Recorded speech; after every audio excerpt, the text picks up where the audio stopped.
Okay, up to now we have completed thermodynamic equilibrium, definitions of state, property, process, and cycle. Okay, today's class we will discuss about quasi-static process, reversible and irreversible process, and what are the different forms of energy and definitions of specific heats. These four topics we will see. So coming to quasi-static process, okay, quasi-static process ante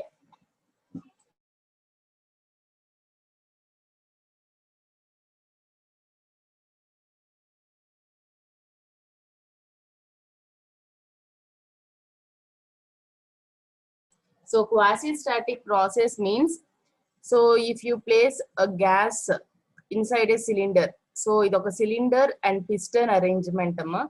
So this is gas, compressed gas. So this is piston. Okay, so the same gas here, and this is the piston.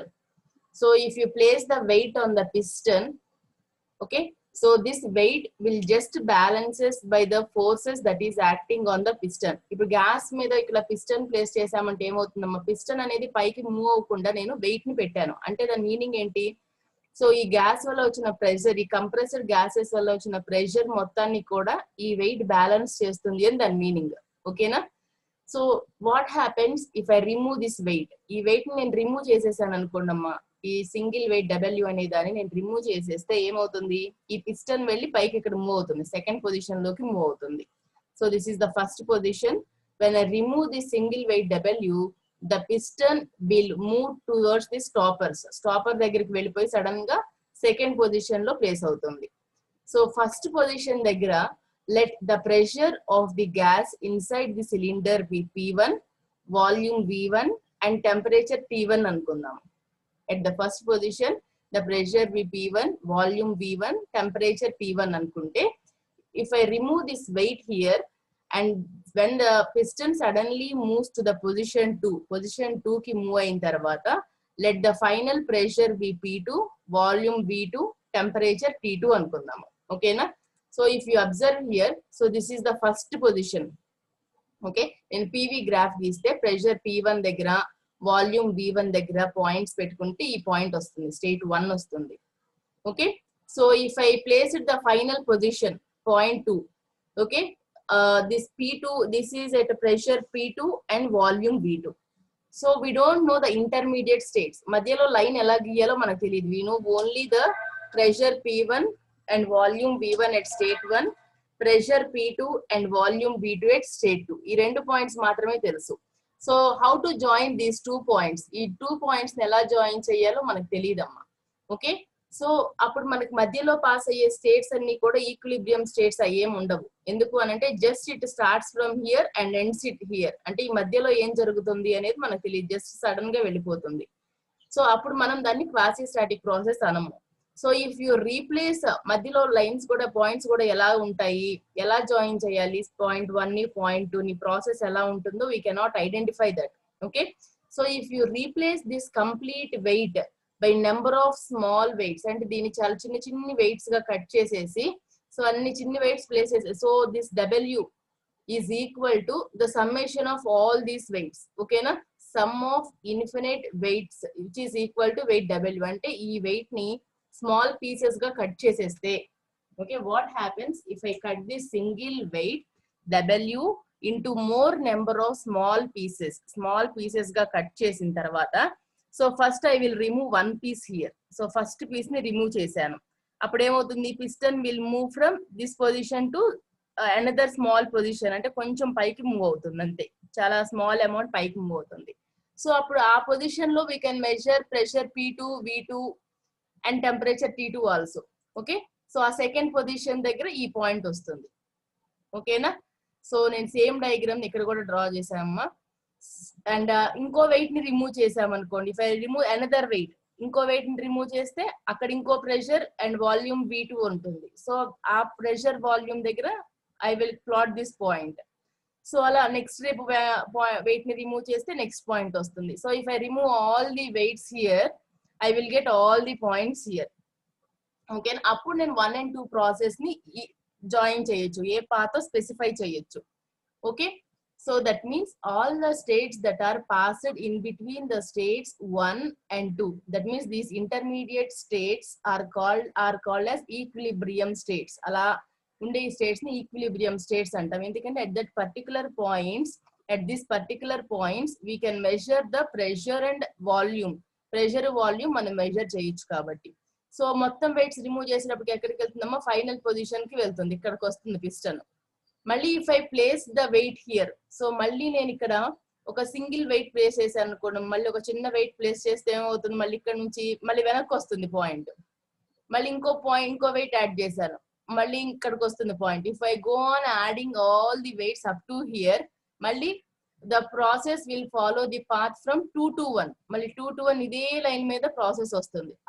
అలా same process మీద 2 to 1 కూడా వస్తే దాన్ని quasi static process అంటాము. Quasi అంటే infinitely, static అంటే small, okay, slowly అంటే చాలా స్లోగా ప్రాసెస్ జరిగితే అది రివర్సిబుల్ ప్రాసెస్. అయితే రివర్సిబుల్ ప్రాసెస్ అంటే ఏంటి, 1 to 2 కే పాయింట్స్ అయితే ఫాలో అయ్యాము అంటే వెయిట్స్ రిమూవ్ చేసినప్పుడు ఏ స్టేట్స్ అయితే వచ్చాయో, if we go on adding the weights add చేసినప్పుడు కూడా సేమ్ పాత్ ఫాలో అయితే then we will say that it is a reversible process. అంటే రివర్స్ డైరెక్షన్ లో కూడా అదే ప్రాసెస్ ని ఫాలో అవుతుంది అని. అలా ఫాలో అవడానికి మధ్యలో మనకి ఏం కావాలి, స్టేట్స్ కావాలి, పాయింట్స్ కావాలి. పాయింట్స్ ని స్టేట్స్ అంటాం. So we need that states which we call it as equilibrium states అంటాం వాటిని. Okay, so quasi static process అంటే ఏంటి, క్వాసీ అంటే ఇన్ఫినిట్లీ స్లో ప్రాసెస్, అంటే చాలా స్లోగా జరిగే ప్రాసెస్ అమ్మ. అంటే if you go on removing the weights 1 by 1 slowly, ఒక వెయిట్ రిమూవ్ చేస్తే పిస్టన్ కొంచెం పైకి మూవ్ అవుతుంది, ఆ పొజిషన్ లో కూడా మనం ప్రెషర్ వాల్యూమ్ కనుక్కోవచ్చు. ఇంకో వెయిట్ రిమూవ్ చేస్తే ఇంకొంచెం పైకి మూవ్ అవుతుంది, ఆ ప్లేస్ లో కూడా then we can find pressure and volume there. Like that we can move the piston from position 1 to 2. And if we go on adding the weights from here, we can move the piston back from 2 to 1. మళ్ళీ 2 to 1 కూడా మనం move చేయొచ్చు. ఓకేనా, so అలా 2 directions లో move చేసి same path follow అయితే, 1 నుంచి 2 కే పాత్ ఫాలో అయిందో 2 నుంచి 1 కూడా అదే పాత్ ఫాలో అయితే then we will say that it is a quasi static process. Quasi static process అంటాం. Quasi static means very very slow process. ఆ ప్రాసెస్ జరగటానికి మధ్యలో ఫాలో అయ్యే పాయింట్స్ ని స్టేట్స్ అంటాము. 1 to 2 ని ఒక ప్రాసెస్ అంటాము. 1 and 2 and intermediate points are called as states, which are we call as equilibrium states. And quasi static process is an reversible process. Reversible process అంటే 1 to 2 position కి ఏ path లో వెళ్తుందో 2 to 1 కూడా అదే path లో వచ్చేస్తుంది. So అలా ఒకే path లో వస్తే దాన్ని రివర్సిబుల్ ప్రాసెస్ అంటాము. So here if you see, property means pressure, volume, temperature, all these are called as properties.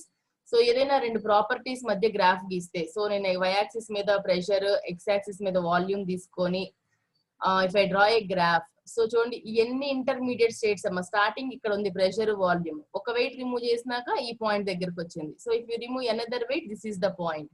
So అలా అన్ని వెయిట్స్ రిమూవ్ చేసుకుంటా వెళ్తే ఫైనల్ స్టేట్ 2 దగ్గరకు వచ్చింది. So if you join all these states, so this is one state, this is second state, third state, fourth state, any states అన్నిటిని join చేసుకుంటే వచ్చే line ని పాత్ అంటాం. So if the path is completely specified, it is called as process. So 1 to 2 completely is called as process. So 1 to 2 వెళ్ళి మళ్ళీ 2 to 1 కూడా వస్తే process. అంటే initial state is equal to final state అయితే, initial state 1, మరి 1 to 2 వెళ్ళింది, 2 నుంచి 1 కి వచ్చింది, initial state is equal to final state అయితే దాన్ని మనం ఒక సైకిల్ అంటాం. Okay, so what is the difference between quasi static process and non quasi static process? Quasi static process అంటే ఏంటి, non static quasi static process అంటే ఏంటి, what is the difference between those two? So quasi means, as I already said, that quasi means almost slow or infinitely slow. Static means a very slow process is called as quasi static process. Okay, so చూడండి quasi static process ki definition amma. First point, infinitely slowness. So very very slowness is the characteristics of the process of this process, and all the intermediate changes in the states are equilibrium with each other. అంటే మీరు చూసినట్లయితే ఇక్కడ మధ్యలో pass అయ్యే states అన్ని కూడా equilibrium states అయి ఉంటాయి. ఈక్విలిబ్రియం స్టేట్స్ అంటే at that stage we can find out the pressure, volume అన్నిటిని find out చేసుకోవచ్చు. Okay, so whereas in non-quasi static process, nature of the process is very fast. ఇది very slow అయితే, non-quasi static process అయితే very fast గా ఉంటుంది. Equilibrium states అనేవి ఉండవు intermediate states కంటే ఇది. సో దీంట్లో నేను ఏం చేశాను, వెయిట్స్ అన్నిటిని కూడా స్మాల్ పీసెస్ గా డివైడ్ చేయలేదు. చేయనప్పుడు ఏమవుతుందమ్మా, if I remove this weight, directly the piston moves from state 1 to state 2 very fastly. State 1 నుంచి స్టేట్ 2 కి వెరీ ఫాస్ట్ గా మూవ్ అయిపోతుంది. మూవ్ అయిపోయినప్పుడు నాకు మధ్యలో పాయింట్స్ ఎక్కడ ఉన్నాయనే తెలియదు. అలాంటి ప్రాసెస్ ని నాన్ క్వాసీ స్టాటిక్ ప్రాసెస్ అంటాం. So this is a non quasi static process, versus this is a quasi static process. So అది ఈ నేచర్ ఆఫ్ ది ప్రాసెస్ అనేది వెరీ ఫాస్ట్ గా ఉంటుంది, and there is no equilibrium points at the intermediate states. So next difference is, so path 1 and 2 of the process can easily defined due to all change in states are in equilibrium. Hence the process can be drawn on the graph with a film line. అంటే ఇక్కడ మీరు process 1 to 2 draw చేయాలి అనుకున్నప్పుడు ఈ graph లో, so since all the intermediate pressures are known, ఒక weight remove చేసినప్పుడు ఏమవుతుంది, ప్రెషర్ P1 వాల్యూమ్ V1, ఇంకో ప్రెషర్ తెలుస్తుంది, ఇక్కడ పాయింట్ మార్క్ చేస్తాం. ఇంకో వెయిట్ రిమూవ్ చేసినప్పుడు ఇంకో స్టేట్ కి వెళ్తుంది, అప్పుడున్న ప్రెషర్ వాల్యూమ్ మెజర్ చేస్తాం. అలా మొత్తం పాయింట్స్ మనకి తెలుసు కాబట్టి మనకి ఇదే పాత్ లో వెళ్తుంది అనేది మనకు ఐడియా వస్తుంది. So we can join all the points easily here in case of quasi static process. అదే నాన్ క్వాసీ స్టాటిక్ ప్రాసెస్ అయితే డైరెక్ట్ గా స్టేట్ 1 ఒకటి తెలుసు, వెయిట్ మొత్తాన్ని రిమూవ్ చేస్తే ఫైనల్ ప్లేస్ కి వెళ్తుంది కాబట్టి స్టేట్ 2 ఒకటి తెలుసు. సో మధ్యలో పాత్ అనేది మనకి తెలియదు. అందుకని క్వాసీ స్టాటిక్ ప్రాసెస్ అయితే సాలిడ్ లైన్ తో రిప్రజెంట్ చేస్తామమ్మా.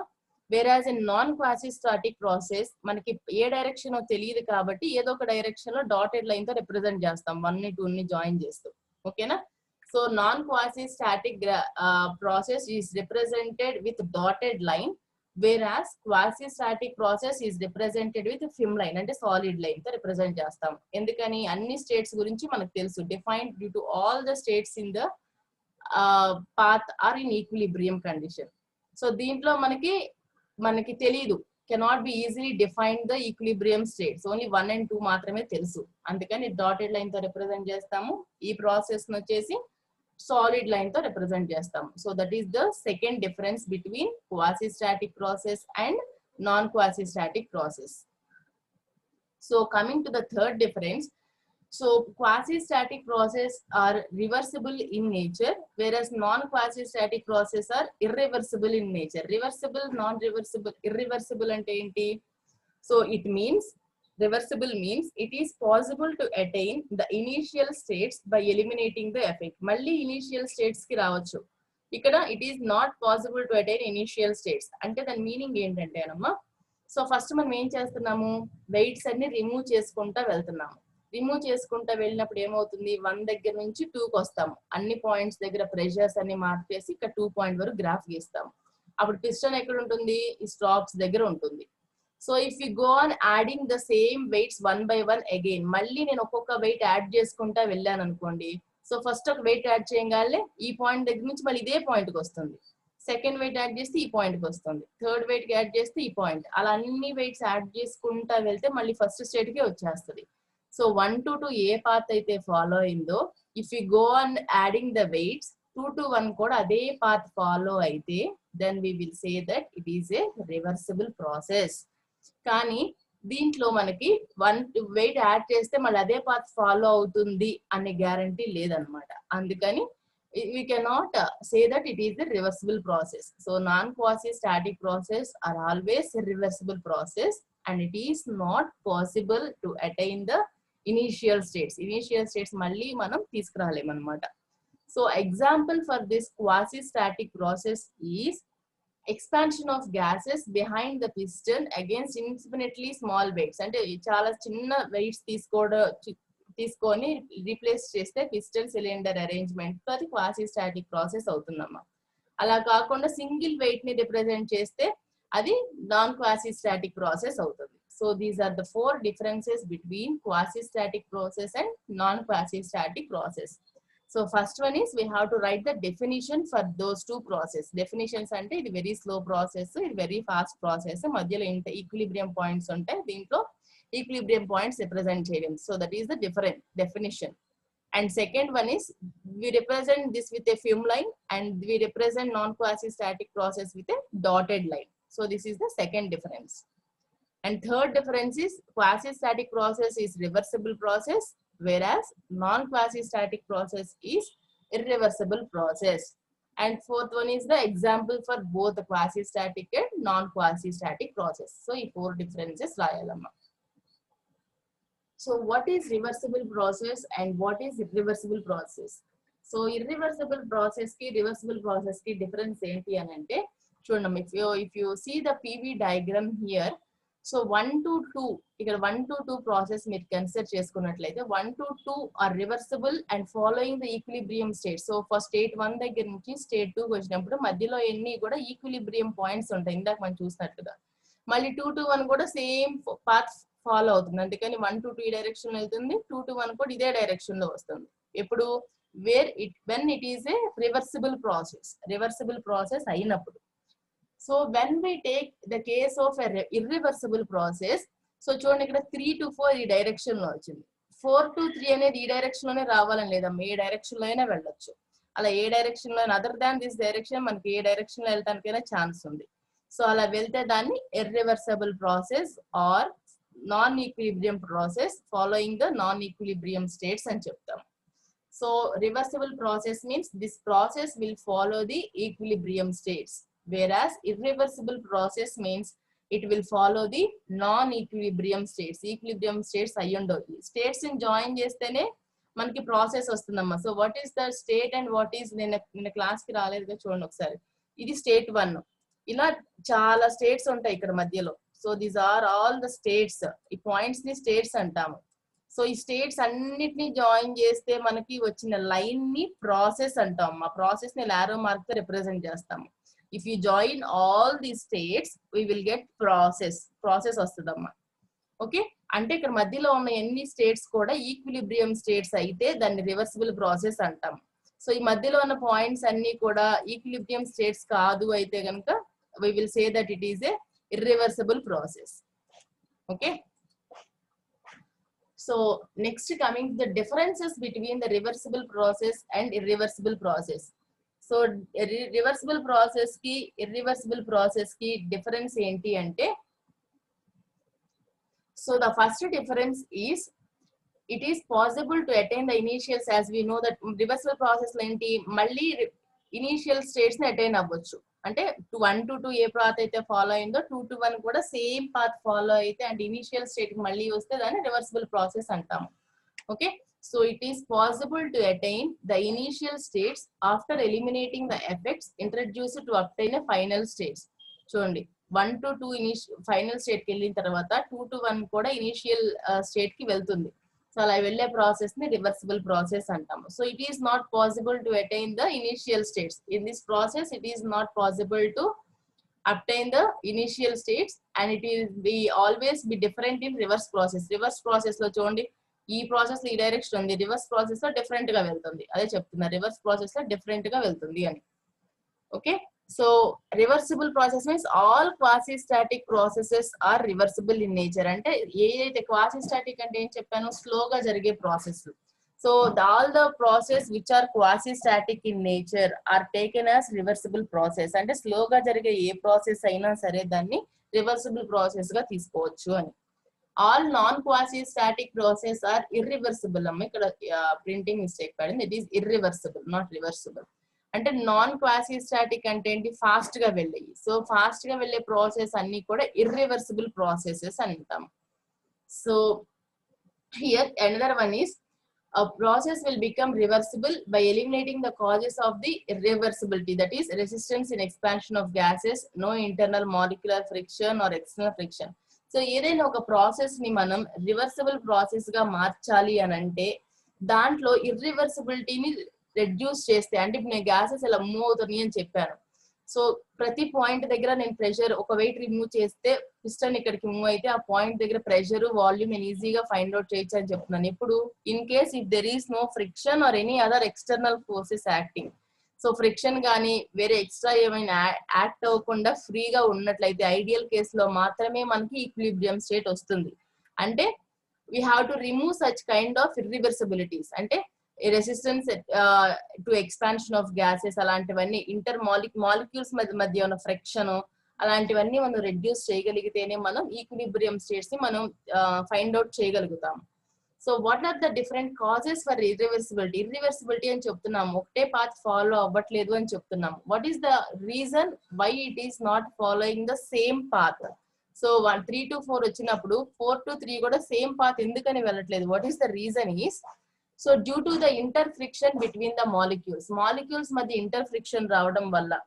సో ఇంటర్ ఫ్రిక్షన్ అంటే ఏంటి? గ్యాసెస్ ఎక్స్పాండ్ అయినప్పుడు, so due to this gas molecules మధ్య ఉన్న ఫోర్సెస్ వల్ల అదే పాత్ ఫోర్సెస్ బ్యాలెన్స్ అవ్వకపోవడం వల్ల ఇంక్రీజ్ ఇన్ ఫోర్సెస్ అవ్వచ్చు. సో అలాంటి వల్ల ఏమవుతుందంటే సేమ్ పాత్ ఫాలో అవ్వదు. And free expansion of gases, so gases expand అవ్వటం వల్ల. So there are many reasons for causing of irreversibility in the system లో ఇర్రివర్సిబిలిటీ కావడానికి అన్ని రీజన్స్ అన్నమాట. So it is not possible to obtain the motion of paddle wheel work. Braking action caused due to the conversion of mechanical work in the form of heat.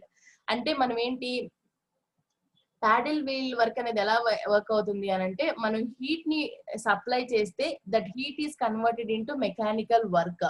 So మళ్ళీ మనం mechanical work supply చేస్తే మళ్ళీ heat replace అవ్వదు కదమ్మా, అంటే అది ఇర్రివర్సిబిలిటీ కిందే కదా వస్తుంది. So that is one of the cause of irreversibility. అలాంటి ఇర్రివర్సిబిలిటీ కాజెస్ చాలా ఉంటాయి, ఓకేనా.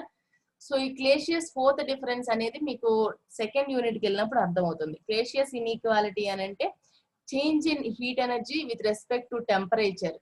క్యూ అంటే హీట్ అమ్మ, టీ అంటే టెంపరేచర్. సో ఒక సైక్లిక్ ప్రాసెస్ తీసుకుంటే, సైక్లిక్ ప్రాసెస్ అంటే initial state is equal to final state అయితే మనం సైక్లిక్ ప్రాసెస్ అంటాం. సో అలాంటి సైక్లిక్ ప్రాసెస్ లో ఇఫ్ dq by t is equal to 0 అయితే then we will say that it is a reversible process.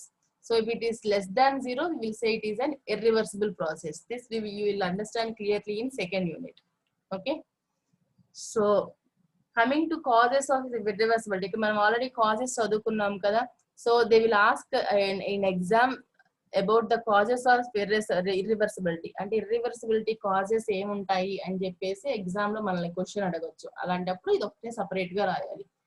So A process that cannot return both the system and the surroundings to their original condition. Irreversibility ఎందుకు వస్తుంది అని అంటే, ఒక system తీసుకుంటే మీకు already చెప్పా, system and surroundings. మీరు thermodynamics లో దేని గురించి మీరు నేర్చుకున్నా first we have to assume system and surroundings. So this is the system and this is the surroundings అన్నమాట.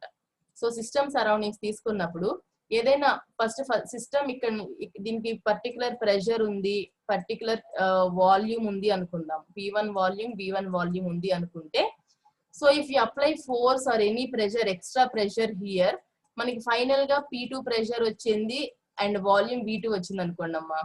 సో ఈ ఫోర్స్ ని తీసేయడం వల్ల మనం మళ్ళీ ఒరిజినల్ స్టేట్ కి అనేది రాదు, ఓకేనా. ఎందుకని రాదు అని అంటే, so due to this force some pressure is acting on the system, ఓకేనా. So if you remove this force, what happens is it cannot retain its original pressure and volume again. మళ్ళీ అదే ఒరిజినల్ ప్రెషర్ వాల్యూమ్ రాదనమాట. అదే చెప్తున్నారు ఇక్కడ. A process that cannot return both the system and surroundings to their original condition. అలా రాకపోతే ఆ process ని మనం irreversible process అంటాము. and this is one of the cause of irreversibility. Next example is an automobile engine, for example, does not give back the fuel it took to drive up a hill as it goes back down the hill. అంటే మనం ఒక automobile engine తీసుకున్నాం అనుకోండమ్మా, మనం hill పైకి వెళ్తున్నాము, okay, కొండపైకి వెళ్తున్నప్పుడు ఒక వెహికల్ తోటి అదేమవుతుంది, ఫ్యూయల్ ని తీసుకుంటుంది కదా మనం డ్రైవ్ చేసాము అని అంటే. సో ఇలా if you take a hill తీసుకున్నప్పుడు మనకి వెహికల్ అనేది పైకి మూవ్ అయ్యేటప్పుడు ఏమవుతుంది, ఫ్యూయల్ కన్జ్యూమ్ అవుతుంది. అండ్ ఫ్యూయల్ మామూలుగా ట్రావెల్ అయినా కూడా ఫ్యూయల్ అనేది కన్జ్యూమ్ అవుతుంది. అలానే మనకి వెళ్ళేటప్పుడు ఫ్యూయల్ తీసుకుందని రిటర్న్ వచ్చేటప్పుడు ఫ్యూయల్ మనకి ఇచ్చేసిద్ది, వెహికల్ ఇవ్వలేదు కదా, ఓకేనా.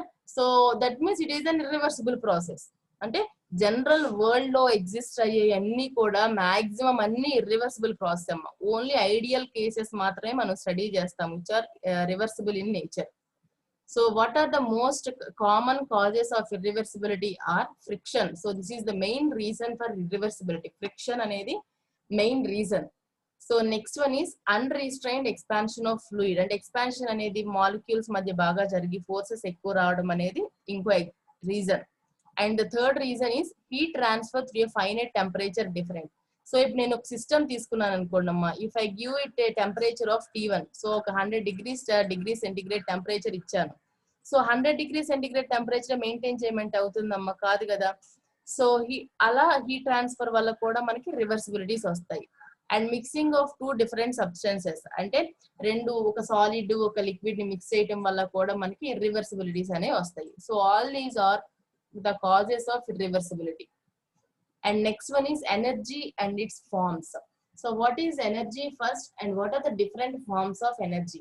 So energy అంటే ఏంటి? The capacity to do work. అంటే వర్క్ జరగటానికి ఎంతైతే కెపాసిటీ కావాలో ఆ కెపాసిటీ టు డూ వర్క్ ని మనం ఎనర్జీ అంటాం. ఇంకా ఎలా అనొచ్చు ఎనర్జీ అంటే? So energy can also be defined as the capacity to exert a force in a given direction through a distance d. అంటే మనం ఏదైనా ఒక ఆబ్జెక్ట్ తీసుకొని, so if you take any object, ఒక ఆబ్జెక్ట్ ని తీసుకొని ఈ ఒక ఫోర్స్ తో పుల్ చేసామనుకోండి, ఏమవుతుంది? So it will move to a distance d అనే డిస్టెన్స్ మూవ్ అవుతుంది. ఈ ఫోర్స్ ఎగ్జర్ట్ చేయడానికి కావాల్సిన కెపాసిటీని కూడా మనం ఫోర్స్ తో పుల్ చేయాలంటే we need some capacity. So the capacity needed to exert a force on this object to move through a distance d is called as an energy. దాన్ని కూడా మనం ఎనర్జీ అని చెప్పొచ్చు. So generally units of energy is SI units లో తీసుకుంటామమ్మా. SI units లో force into distance అని చెప్తున్నాం. ఫోర్స్ యూనిట్స్ ఏంటి? న్యూటన్స్. డిస్టెన్స్ యూనిట్స్ ఏంటి? Meters. So newton metre is the unit of energy which we call it as joule also. So newton meter ని joules అని కూడా అనొచ్చు. న్యూటన్ మీటర్ ఎలా వచ్చింది? ఫోర్స్ ఇంటూ డిస్టెన్స్ వేస్తే. Force units newtons, distance units meters. So force into distance అంటే newton into metre, which is newton metre is the unit of energy. Newton metre is also called as joule అని కూడా అనొచ్చు దాన్ని. So coming to different forms of energy. So they are different forms of energy అమ్మ. So generally in thermodynamics we will deal with work and heat only. Okay, so what is work and what is heat? So work అంటే ఏంటి, heat అంటే ఏంటి అంటే, so work అనేది basic mode of heat transfer. Okay, ఈ రెండు కూడా energy transfer చేయడానికి యూజ్ చేస్తాము. సో మెకానిక్స్ లో మీరు మెకానిక్స్ లో చదువుకున్నట్లయితే ద వర్క్ కి డెఫినిషన్ ఏంటి అని అంటే, so if a force is exerted on a body, ఒక బాడీని తీసుకొని మనం ఫోర్స్ ఎగ్జర్ట్ చేస్తే ఆ బాడీ అనేది d అనే డిస్టెన్స్ మూవ్ అవుతుంది ఫోర్స్ యాక్ట్ చేసిన డైరెక్షన్ లో. అంతే కదా మనం నేర్చుకుంది. So in mechanics the definition of work is if you take any body and if you exert any force F అనే ఫోర్స్ ఈ బాడీ మీద ఎగ్జర్ట్ చేస్తే this body will move. So మనం తీసుకున్న ఈ బాడీ అనేది d అనే డిస్టెన్స్ మూవ్ అవుతుంది. అప్పుడు వర్క్ డన్ కి ఫార్ములా ఏం రాస్తాము? Work done is equal to this force F into distance d అని రాస్తాము. So this is the form in case of mechanics. Mechanics లో వర్క్ కి డెఫినిషన్ ఇది. బట్ ఇన్ థర్మోడైనమిక్స్ మనం అన్ని కూడా ఎలా చెప్పాలి? We have to represent all works in terms of system and surroundings. System కి సరౌండింగ్స్ కి మధ్య డెఫినేషన్స్ చెప్పాలి. ఓకేనా? సో వర్క్ ట్రాన్స్ఫర్ ఎలా చెప్తాము అని అంటే, work transfer is considered as occurring between the system and surroundings. So work is said to be done by the system if the sole effect on the things external to the system can be reduced to the raising of the weight. అంటే మనం ఒక pulley arrangement తీసుకున్నాం అనుకోండి అమ్మా. Okay, so ఇక్కడ battery connect చేసి ఈ బ్యాటరీకి ఇక్కడ ఒక వెయిట్ కనెక్ట్ చేస్తున్నాం, ఇక్కడ ఒక పుల్లీ కనెక్ట్ చేస్తున్నాం అనుకోండి. If you collect A pulley here, so ఇక్కడ ఒక వెయిట్స్ ప్లేస్ చేస్తే, so if you run this battery run అవటం వల్ల ఇలా, if you rotate this pulley rotate అవటం వల్ల ఏం జరుగుతుంది? ఈ వెయిట్ అనేది పైకి మూవ్ అవుతుంది. ఈ పుల్లీ వెనక్కి మూవ్ అవటం వల్ల ఈ వెయిట్ అనేది పైకి మూవ్ అవుతుంది. అంటే ఇప్పుడు మనం ఇది సిస్టమ్ గా తీసుకొని ఇది మిగతాదంతా సరౌండింగ్స్ గా తీసుకుంటే, సిస్టమ్ రొటేట్ అవడం వల్ల సరౌండింగ్స్ మీద ఏం ఎఫెక్ట్ జరుగుతుంది? వెయిట్ అనేది ఇక్కడ మన సిస్టమ్ అనేది రొటేట్ అవడం వల్ల సరౌండింగ్స్ లో ఉన్న వెయిట్ అనేది పైకి మూవ్ అవుతుంది. అంటే సిస్టమ్ కి సరౌండింగ్స్ కి మధ్య రిలేషన్ ఏంటి? ఆ ఎఫెక్ట్ సిస్టమ్ వల్ల వచ్చి సిస్టమ్ లో చేంజెస్ వస్తే సరౌండింగ్స్ కి ఏం ఎఫెక్ట్ వస్తుంది? అలా చదువుకోవడాన్ని వర్క్ అంటాం, థర్మోడైనమిక్స్ వర్క్ అంటాం. So what is the effect of what is the effects that is considered between the system and surroundings. System ki surroundings ki madhya vache effects gurinchi chadukuntaane manam work అంటాం thermodynamics లో. ఓకేనా? So ఈ definition అనేది నేను next class లో మళ్ళీ clear గా చెప్తానమ్మా. జస్ట్ నేను ఓవర్ వ్యూ ఇస్తున్నా వర్క్ అంటే ఏంటి అని. Thermodynamic work is different from mechanics work. ఓకేనా? So I will explain this thermodynamics work with the help of a diagram in your next class also. So work done by a system is taken as positive and work done on a system is taken to be negative. అంటే system మీద work జరిగింది అనుకోండి అమ్మా. So ఇక్కడ arrow marks పెట్టారు. So if the work done on A system మీద work done జరిగితే okay it will be taken as negative. అది నెగిటివ్ గా తీసుకుంటాం. మనం ఎప్పుడు సిస్టమ్ కి వర్క్ ఇవ్వకూడదు, మన సిస్టమ్ నుంచి వర్క్ రావాలంతే. ఓకే, సిస్టమ్ నుంచి మనం ఇచ్చామనుకోండి ఒకవేళ సిస్టమ్ కి వర్క్, దాన్ని నెగిటివ్ వర్క్ గా తీసుకుంటాము. If the work is coming from the system, okay system నుంచి మనకు వర్క్ వస్తుంది అనుకో, అది పాజిటివ్ వర్క్ గా తీసుకుంటాం. ఎప్పుడైనా మనకు వర్క్ రావడమే కదా important. So work done by the system, ఇది work done by the system is taken as positive and the work done on the system is taken as negative. System మీద work చేస్తే negative and system నుంచి work వస్తే అది positive work అన్నమాట. So and heat అంటే ఏంటి? So heat అనేది అంటే టెంపరేచర్ డిఫరెన్స్ వల్ల హీట్ అనేది ఫ్లో అవుతుంది. ఫర్ ఎగ్జాంపుల్ మనం 2 బాడీస్ తీసుకున్నాం అనుకోండి అమ్మా. సో ఇది 100 దగ్గర ఉంది. So if this body is at 100 degree centigrade and this body is at 70 degree centigrade, ఏమవుతుంది 100 నుంచి 70కి హీట్ ట్రాన్స్ఫర్ జరుగుతుంది. ఓకేనా? మాక్సిమం నుంచి మినిమం కి వెళ్తుంది హీట్ ట్రాన్స్ఫర్. ఓకేనా? సో అంటే heat transfer occurs between the temperature difference bodies. ఓకేనా? అలా జరిగితే దాన్ని హీట్ ట్రాన్స్ఫర్ జరుగుతుంది అని అంటాము. సో దీంట్లో హీట్ ట్రాన్స్ఫర్ లో నోటేషన్స్ మళ్ళీ డిఫరెంట్ గా ఉంటాయి అమ్మా. సో వర్క్ డన్ కి opposite heat transfer. Heat that is transferred in to the system is taken as positive. Work done on the system ఏం చెప్పాము, నెగిటివ్ గా తీసుకున్నాము. అదే heat transfer to the system అయితే పాజిటివ్ గా తీసుకుంటాం. అంటే వర్క్ ట్రాన్స్ఫర్ కి ఆపోజిట్ హీట్ ట్రాన్స్ఫర్ గా తీసుకుంటాము. And heat transfer from the system is taken as negative. So heat transfer system నుంచి తీసుకుంటే అది నెగిటివ్ గా తీసుకుంటాం. ఈ సైన్ నోటేషన్స్ అనేవి చాలా ఇంపార్టెంట్ అమ్మా. So work done on the system is taken as negative. అదే వర్క్ జరిగితే సిస్టమ్ మీద అది నెగిటివ్ గా తీసుకుంటాము. Whereas heat transfer to the system కి హీట్ ట్రాన్స్ఫర్ మనం ఇస్తే అది పాజిటివ్ గా తీసుకుంటాం. మళ్ళీ ఆపోజిట్ అన్నమాట రెండు. So work done from the system is taken as positive. మనకి సిస్టమ్ నుంచి వర్క్ వస్తే పాజిటివ్ గా తీసుకుంటాం, కానీ ఇక్కడ హీట్ ట్రాన్స్ఫర్ అనే సిస్టమ్ నుంచి వస్తే నెగిటివ్ గా తీసుకుంటాం. Okay, so next one is power. So ఇక్కడ power, the rate of energy transfer. So work done per second work is called as power. Work done అంటే ఏంటి? Joules. Joule per second is power. So joule per second మనం watts అని కూడా అనొచ్చు. Okay, so next coming to types of heat. Specific heat అనేది నేర్చుకుంటాం అమ్మా. So specific heat అంటే ఏంటి అని అంటే, okay Q is actually this is the formula for specific heat. Q is equal to mCp delta T. So Q is equal to mCp delta T లో Cp ని specific heat అంటాము. Cp అంటే ఏమవుతుంది? Q by m into delta T. అంటే నేను ఒక 1 kg of any substance తీసుకొని, if I take any 1 kg of substance తీసుకుంటే the amount of heat that is required, ఎంత హీట్ చేస్తే ఆ 1 kg ని మనం 1 డిగ్రీ చేంజ్ అనేది టెంపరేచర్ లో కనిపిస్తుందో, అంటే ఫర్ ఎగ్జాంపుల్ టెంపరేచర్ అనేది 100 డిగ్రీ సెంటిగ్రేడ్ నుంచి 101 డిగ్రీ సెంటిగ్రేడ్ రావాలమ్మా. నేను ఒక 1 kg ఆఫ్ ఏదో ఒక సబ్స్టెన్స్ తీసుకున్నప్పుడు if I want to increase the temperature of the substance from 100 degree centigrade to 101 degree centigrade, అంటే 1 డిగ్రీ చేంజ్ రావడానికి నేను ఎంతైతే హీట్ ని ఇస్తున్నానో ఆ హీట్ ని స్పెసిఫిక్ హీట్ అంటాము. ఓకేనా? So specific heat is defined as the amount of heat that is required to raise the temperature of unit mass of substance by unit degree change in temperature. అంటే 1 kg of substance ని 1 Kelvin change in temperature తీసుకురావడానికి ఎంత heat అయితే కావాలో ఆ heat ని specific heat అంటాము. So here ఆ Q అనే హీట్ ఎంతైతే కావాలో that Q is equal to mCp delta T. So where Q is called as heat gain or heat loss. Heat gain అనొచ్చు, heat loss అవ్వచ్చు. M is the mass of the substance in kgs, C is the specific heat, and T2 minus T1 is the temperature difference అన్నమాట. అది kelvin లో తీసుకోవచ్చు, Celsius లో తీసుకోవచ్చు.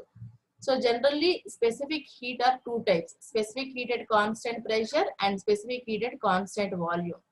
So specific heat at constant temperature అంటే ఇందా చెప్పాను కదా, స్పెసిఫిక్ హీట్ అంటే ఏంటి అమౌంట్ ఆఫ్ హీట్ ఎంతైతే కావాలో ఒక కేజీ ఆఫ్ మాస్ ని 1 degree centigrade heat temperature rice చేయడానికి ఆ హీట్ ని స్పెసిఫిక్ హీట్ అంటాము.